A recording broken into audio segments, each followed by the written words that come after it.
Time सबके पास 24 घंटे ही होते हैं। डिफरेंस सिर्फ प्रायोरिटीज़ का होता है। और मेरे पास भी एक्स्ट्रा टाइम नहीं होता। 2 kids, home, content, classes, learning, family, earning, सब कुछ एक साथ मैनेज करना ईज़ी नहीं होता। और एक टाइम पे मुझे भी लगता था मेरे पास टाइम ही नहीं है। बट स्लोली मैंने रियलाइज़ किया प्रॉब्लम टाइम की नहीं होती, प्रायोरिटी की होती है। पहले मेरा पूरा दिन रैंडम चलता था, कभी कुछ और एंड में लगता था पूरा दिन बिज़ी थी, बट प्रोडक्टिव कुछ नहीं हुआ। फिर मैंने स्मॉल सिस्टम्स क्रिएट करना स्टार्ट किया। सबसे पहले प्लानिंग। मैं मोस्टली नेक्स्ट डे की प्लानिंग रात को ही कर लेती हूँ। Meal prep, kids prep, work priorities, important task, सब पहले डिसाइड। और प्लानिंग स्ट्रेस बहुत रिड्यूस करती है। फिर मैंने एक और इम्पॉर्टेंट चीज़ नोटिस की, जो सबसे डिफ़िकल्ट और इम्पॉर्टेंट काम होता है वो मैं मॉर्निंग में करती हूँ। क्योंकि सुबह माइंड फ्रेश होता है, एनर्जी हाई होती है, फोकस बेटर होता है। और अगर मॉर्निंग का इम्पॉर्टेंट काम कंप्लीट हो जाए तो पूरा दिन मेंटली इजी लगता है। आफ्टरनून में मैं मीडियम लेवल के टास्क करती हूँ, जैसे editing, planning, organizing, small work. और इवनिंग में मोस्टली स्लो और easy task, family time, kids, homework, study, replies, light work.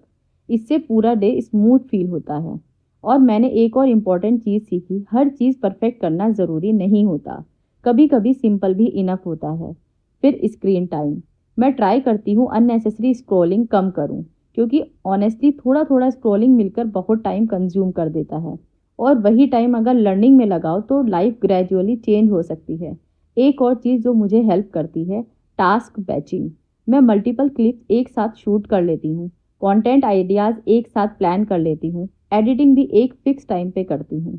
इससे डेली प्रेशर और मेंटल लोड दोनों कम हो जाता है। फिर energy management, healthy food, hydration, sleep, movement. क्योंकि लो एनर्जी के साथ प्रोडक्टिविटी पॉसिबल नहीं होती। और रेस्ट भी प्रोडक्टिविटी का पार्ट है। अगर बॉडी और माइंड टायर्ड होंगे तो फोकस नेचुरली अफेक्ट होता है। और मैं परफेक्ट रूटीन फॉलो नहीं करती। कभी कभी सब मैस भी हो जाता है। कभी किड्स रूटीन चेंज हो जाता है, कभी वर्कलोड ज़्यादा हो जाता है, कभी पूरा प्लान शिफ्ट हो जाता है। बट कंसिस्टेंसी परफेक्शन से ज़्यादा इंपॉर्टेंट होती है। और एक चीज़ जो मैंने रियलाइज़ की, वीमेन बहुत कुछ मैनेज कर लेती हैं, बस खुद को अंडर एस्टिमेट करती हैं।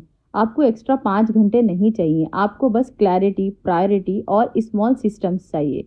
अगर आप भी time management, content creation, AI, Excel, online earning, self growth, इन सब पे लर्न करना चाहते हो तो कमेंट करो स्टार्ट। और याद रखो, बिजी होना और प्रोडक्टिव होना दोनों अलग चीज़ें हैं। वीडियो अच्छी लगे तो लाइक, शेयर, कमेंट, सब्सक्राइब करना ना भूलेगा। राइजर एकेडमी को फॉलो ज़रूर कर लेगा। Thank you very